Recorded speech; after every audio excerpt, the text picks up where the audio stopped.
Hello friends, આજે આપણે બનાવીશું ભરેલી મેથીયા કેરીનું અથાણું. એને દાબડા કેરીનું અથાણું પણ કહેવાય. તો એકદમ સરસ પરફેક્ટ માપ સાથે મેથીયો અથાણાનો મસાલો ઘરે બનાવીને આપણે અથાણું તૈયાર કરીશું.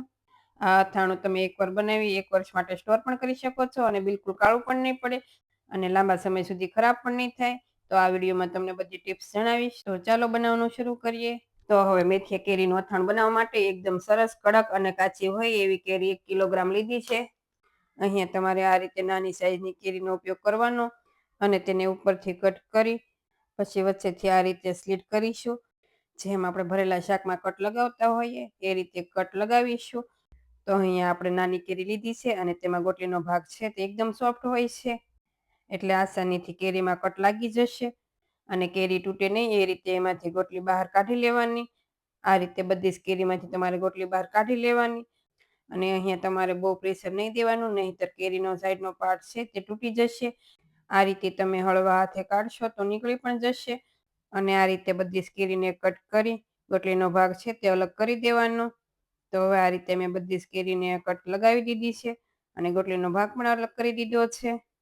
તો હવે આ કેરીમાં આપણે હળદર અને મીઠું ભેળવવાના છીએ. તો તેના માટે મેં 3 સ્પૂન મીઠું લીધું છે, સાથે 1 સ્પૂન હળદર પાવડર લીધો છે. હવે તેને સારી રીતે મિક્સ કરી તો કેરી છે એને આપણે હળદર મીઠાવાળી કરી 2 થી 3 દિવસ માટે રાખવાની છે.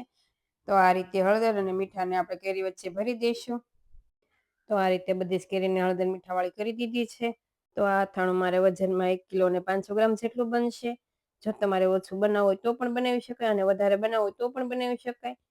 હવે કેરીને એક મોટા એવા વાસણમાં આપણે લઈ લઈશું અને જો તમારે બોટલમાં એડ કરવી હોય તો બોટલમાં પણ રાખી શકાય. હવે તેના પર હળદર અને મીઠાનું જે મિશ્રણ થોડું વધ્યું હતું તે પણ એડ કરી દઈએ અને આ રીતે મિક્સ કરી 2 દિવસ માટે રહેવા દઈશું અને વચ્ચે વચ્ચે એકાદ વાર ચલાવતા રહેવાનું. તો હવે કેરીની ઉપરની છાલ લીલી છે તે એકદમ સરસ પીળી ન થાય ત્યાં સુધી કેરીને આ જ રીતે આપણે રહેવા દઈશું અને કેરીની છાલ પીળી થતાં 2 થી 3 દિવસ જેવું લાગશે અને વચ્ચે આ રીતે ચલાવતા રહેવાનું. તો હવે કેરીનું ઢાંકણ બંધ કરી ફરી 1 દિવસ માટે રહેવા દઈશું અને હવે 1 દિવસ માટે આપણે મેથીને પણ પલાળી દઈએ. તો વજનમાં 200 ગ્રામ મેથી દાણા લીધા છે. તો મેથીને એક બાઉલમાં એડ કરી તેને 2 થી 3 પાણીએ સારી રીતે ધોઈ લેશું અને મેથી ધોવાઈ જાય તેમાં બીજું પાણી એડ કરી તેને આપણે 4 થી 5 કલાક જેવું પલાળવા દઈશું અને જો તમારી પાસે ટાઈમ હોય તો 1 દિવસ માટે પણ પલાળી શકાય અને જો આમાં તમારે મેથી ઓછી વધારે લેવી હોય તે પ્રમાણે પણ લઈ શકાય. અને કેરીને પલાળતા 3 દિવસ લાગે છે તો 2 દિવસ થાય એટલે આ રીતે 1 દિવસ માટે મેથીને પણ પલાળી દેવાની. તો હવે મેથીને પણ આપણે જોઈ લઈએ. મેથી પણ સારી એવી પલાળી ગઈ છે અને આ રીતે તમે ચેક પણ કરી શકો છો. જો તમે જોઈ શકો છો મેથી સારી એવી પલળી ગઈ છે. તો હવે તેને એક બાઉલ લઈ તેમાં આ રીતે ગરણી મૂકી તેમાં આપણે તેનું પાણી નિતારી લઈશું અને ગરણીમાં આ રીતે ફેલાવી દઈશું એટલે તેમાં રહેલું પાણી છે તે બધું નીકળી જશે. હવે તો 3 દિવસ જેવું થઈ ગયું છે. કેરીને પણ આપણે જોઈ લઈએ. તો હવે તમે જોઈ શકો છો કેરીની છાલ પીળી એવી થઈ ગઈ છે. તો આપણે તેનું પાણી નિતારી તેને આ રીતે કોટનના કપડા પર સૂકવી દેશું અને આ જ રીતે બધું પાણી હાથેથી નિતારી લેવાનું અને 7 થી 8 કલાક જેવું તેને સૂકવી દેશું અને આપણે આનું ખાસ ધ્યાન રાખવાનું છે કે આ કેરીને પંખા નીચે નહીં સૂકવીએ અને આ મીઠા અને હળદરનું પાણી છે તેનો પણ આપણે ઉપયોગ કરી લેશું. તો તેમાં આપણે જે મેથી નીતરવા મૂકી હતી તેને આપણે એડ કરી દઈશું અને 2 કલાક માટે રહેવા દઈશું એટલે મેથીમાં ખારો અને ખાટો એવો ટેસ્ટ આવી જશે અને મેથી બિલકુલ કડવી પણ નહીં લાગે. તો હવે આ રીતે આપણે મિક્સ કરી 2 કલાક માટે રહેવા દઈશું. તો હવે 2 કલાક જેવું થઈ ગયું છે. મેથી પણ ખાટા પાણીમાં સારી એવી પલળી ગઈ છે અને એમાં એકદમ ખાટો અને ખારો સ્વાદ પણ આવી ગયો છે. તો હવે મેથી દાણામાંથી પણ ખાટું પાણી કાઢી લઈએ. તો આ રીતે ગરણી વાસણમાં મૂકી તેમાં બધી મેથી દાણા એડ કરી 2 થી 3 મિનિટ આ રીતે રહેવા દઈશું એટલે પાણી છે તે બધું નીતરી જશે. તો હવે 2-3 મિનિટ જેવું થઈ ગયું છે. તો તેને કોટનના કપડામાં સૂકવી દઈશું. તો કેરીની જેમ મેથીને પણ સૂકવી દઈશું અને કેરી અને મેથીમાં બિલકુલ મોઇસ્ચર ન રહેવું જોઈએ અને મેથીને પણ પંખા નીચે નહીં સૂકવીએ તેનું ખાસ ધ્યાન રાખવાનું અને 3 થી 4 કલાક જેવી સૂકવશું એટલે મેથી છે એ સારી એવી સુકાઈ જશે. તો હવે કેરીને પણ 7 થી 8 કલાક જેવું થઈ ગયું છે. તો બધી કેરી આપણે ડીશમાં એડ કરી અને કેરીમાં પણ બિલકુલ પાણીનો ભાગ નથી રહ્યો અને એકદમ સારી એવી સુકાઈ ગઈ છે.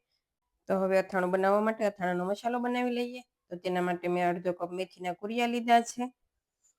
તે બાઉલમાં એડ કરીશું અને જો આ મેથીના કુરિયા તમારે અધકચરા બ્લેન્ડ કરીને એડ કરવા હોય તો પણ કરી શકાય.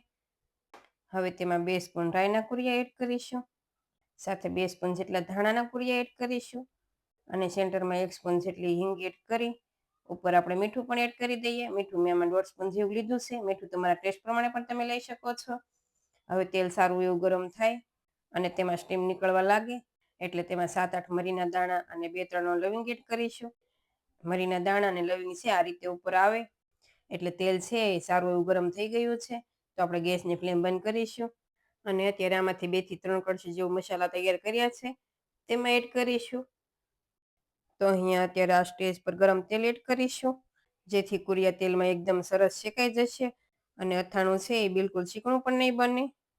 તો અત્યારે મેં 2 કળશી જેટલું ગરમ તેલ એડ કરી દીધું છે અને હવે સારી રીતે મિક્સ કરીશું અને જે બાકીનું તેલ ગરમ કર્યું છે એને એકદમ સરસ ઠંડુ થવા દેવાનું છે અને આને 5 મિનિટ માટે ઢાંકણ બંધ કરી રહેવા દેશું અને નોર્મલ એવું ઠંડુ થાય એટલે આપણે ઢાંકણ ખોલી લેશું અને બધું સારી રીતે ફરી મિક્સ કરી દેશું. તો હવે હલકું એવું ઠંડુ થઈ ગયું છે તો તેમાં 2 સ્પૂન જેટલી વરિયાળી એડ કરીશું અને જે મેથી ખાટા પાણીમાં પલાળીને આપણે સાઈડમાં સૂકવી હતી તે પણ એડ કરી દઈએ. આ મેથી 4 થી 5 કલાક જેવી સૂકવી હતી એટલે મેથી પણ સારી એવી સુકાઈ ગઈ છે અને આ મેથીના દાણા આપણે આખા જ એડ કરીશું અને તેમાં 2 સ્પૂન લાલ મરચું એડ કરીશું સાથે 1 સ્પૂન જેટલું કાશ્મીરી મરચું પણ એડ કરીશું અને આપણે આ મરચું એડ કરીએ ત્યારે મિશ્રણ છે એ બિલકુલ ગરમ ન હોવું જોઈએ. જો ગરમમાં એડ કરી દઈશું તો મસાલાનો કલર છે તે લાંબા સમય પછી કાળો પડી જશે એટલા માટે મિશ્રણ ઠંડુ થાય પછી જ આપણે તેમાં લાલ મરચું પાવડર એડ કરવાનો. હવે બધા મસાલાને સારી રીતે મિક્સ કરી લેશું. તો પરફેક્ટ માપ સાથે અથાણાનો મસાલો પણ તૈયાર કરી લીધો છે અને સારો એવો ઠંડો પણ થઈ ગયો છે. તો આ મસાલો છે આપણી જે કેરી છે તેમાં ભરી દઈશું. તો આ જ રીતે જેમ આપણે ભરેલા શાકમાં મસાલો ભરતા હોઈએ એ જ રીતે ભરી દેવાનો. મસાલો ભરતી સમયે કેરી તૂટી ન જાય તેનું ધ્યાન રાખવાનું. તો આ રીતે મસાલાને ભરી હળવા હાથે કેરીને પ્રેસ કરી દઈશું જેથી મસાલો છે એ બિલકુલ બહાર નહીં આવે અને આ જ રીતે બીજી બધી કેરીને પણ મસાલો ભરીને તૈયાર કરી લેવાની. તો હવે તમે જોઈ શકો છો બધી કેરીને મસાલો ભરીને તૈયાર પણ કરી લીધી છે અને આ મિશ્રણ વધ્યું છે તેને આપણે બોટલમાં કેરી ભરીએ ત્યારે તેને ઉપર એડ કરી દઈશું. તો હવે જે ભરેલી કેરી છે તેને એરટાઈટ બોટલમાં ભરીશું અને આ બધી કેરી ભરાઈ જાય એટલે આપણે જે મસાલો વધ્યો છે તે ઉપર એડ કરી દઈશું. તો હવે તેમાં તેલ ઉમેરી દઈશું. જે પહેલા તેલ ગરમ કર્યું હતું તે તેલ એડ કરી દઈશું. અહીં આપણે સારી રીતે તેલ એડ કરવાનું છે જેથી અથાણું લાંબા સમય સુધી સારું રહે અને તમે ફ્રીજમાં રાખ્યા વગર બહાર રાખશો તો પણ સારું રહેશે. આ રીતે બરણીમાં શેક સુધી તેલ ઉમેરતા જશું તો તમે જોઈ શકો છો અથાણું ડૂબે ત્યાં સુધી તેલ મેં એડ કરી દીધું છે. તો તમને આ રેસીપી કેવી લાગી તે મને કમેન્ટમાં કહેજો. જો રેસીપી ગમતી હોય તો વિડીયોને લાઇક કરજો, શેર કરજો અને મારી ચેનલને સબસ્ક્રાઈબ કરજો. Thank you for watching.